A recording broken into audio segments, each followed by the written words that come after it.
What's up, everyone? What love? That's better. Welcome back to another episode of Bible with the Daily Dabber. Last time on Bible Chapter Z, we looked at 2 Samuel 2. David anointed king over Judah, but today we'll be looking at 2 Samuel chapter 3.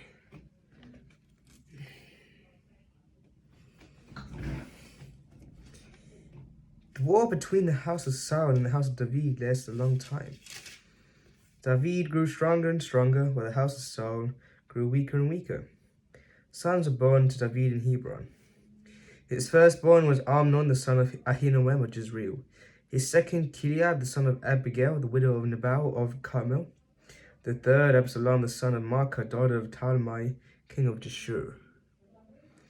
The fourth, Adonijah, the son of Haggith. The fifth, Shephtavada, the son of Abidal. And the sixth, Ithream, the son of David's wife Eglah. These were the born to David in Hebron. Abner goes over to David. During the war between the house of Saul and the house of David, Abner had been strengthening his own position in the house of Saul. Now Saul had a concubine named Rizpah, daughter of Aiah, and Ishbosheth said to Abner, "Why did you sleep with my father's concubine?" Abner was very angry because of what Ishbosheth had said, so he answered, "I am a dog's head. On Judah's side, this very day I am loyal to the house of your father Saul, and to his family and friends. I haven't handed you over to David. Yet now you accuse me of an offense involving my woman? No, may God deal with Abner, be it so severely. If I do not do for David what the Lord promised him an oath, and transfer the kingdom from the house of Saul, and establish David's throne over Israel and Judah from Dan to Beersheba." Ishbosheth did not dare to say another word to Abner because he was afraid of him. Then Abner sent messengers on his behalf to David. "Whose land is it? Make an agreement with me, and I will help you bring all Israel over to you." "Good," said David. "I will make an agreement with you.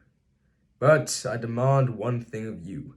Do not come into my presence unless you bring Michal, daughter of Saul, when you come to see me." Then David sent messengers to Ishbosheth, son of Saul, demanding, "Give me my wife Michal, whom I betrothed to myself for the price of 100 Philistine foreskins." So Ishbosheth gave orders and had her taken away from her husband, Paltiel, son of Elaish. Her husband, however, went with her, weeping behind her all the way to Bahurim. Then Abner said to him, "Go back home." So he went back. Abner conferred with the elders of Israel and said, "For some time you have wanted to make David your king. Now do it. For the Lord promised David, 'By my servant David, I will rescue my people Israel from the hand of the Philistines and from the hand of all their enemies.'" Abner also spoke to the Benjaminites in person. Then he went to Hebron to tell David everything that Israel and the whole tribe of Benjamin wanted to do. When Abner, who had 20 men with him, came to David at Hebron, David prepared a feast for him and his men. Then Abner said to David, "Let me go at once and assemble all Israel for my lord the king, so that they may make a covenant with you, and that you may rule over all that your heart desires." So David sent Abner away, and he went in peace. Joab murdered Abner. Just then David's men and Joab returned from a raid and brought with them a great deal of plunder. But Abner was no longer with David in Hebron because David had sent him away. And he had gone in peace. When Joab and all the soldiers with him arrived, he was told that Abner, son of Ner, had come to the king and that the king had sent him away and that he had gone in peace. So Joab went to the king and said, "What have you done? Look, Abner came to you. Why did you let him go? Now he was gone." "Oh no, Abner, son of Ner, he came to deceive you and observe your movements and find out everything you are doing." Joab then left David and sent messengers after Abner, and they brought him back from the cistern at Sirah. But David did not know it.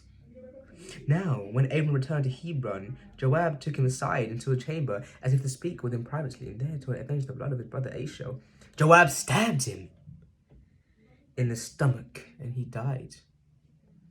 Later, when David heard about this, he said, "I and my kingdom are forever innocent before the Lord concerning the blood of Abner, son of Ner. May his blood fall on the head of Joab and the whole of his family. May Joab's family never be without someone who has a running sore or leprosy, or leans on a crutch or who falls by the sword who lacks food." Joab and his brother Abishai murdered Abner because he had killed their brother Asahel in the battle of Gibeon. Then David said to Joab and all the people with him, "Tear your clothes and put a sackcloth on and walk in mourning in front of Abner." King David himself walked behind the bier. They buried Abner in Hebron, and the king wept aloud at Abner's tomb. All the people wept also. The king sang this lament for Abner: "Should Abner had died, as the lawless die, your hands were not bound, your feet were not feathered, you fell as one falls before the wicked." And all the people wept over him again. Then they all came and urged David to eat something while it was still day. But David took an oath, saying, "May God deal with me, be it ever so severely, if I taste bread or anything else before the sun sets." All the people took note and were pleased. Indeed, everything the king did pleased them. So, on that day, all the people there and all Israel knew that the king had no part in the murder of Abner, son of Ner. Then the king said to his men, "Do you not realize that a commander and a great man has fallen in Israel this day? And today I am the anointed king. I am weak, and these sons of Zuriah are too strong for me. May the Lord repay the evildoers according to his evil deeds." Well, guys, thank you all for listening. I am the Daily Dabber, and take this shit off for this week. This is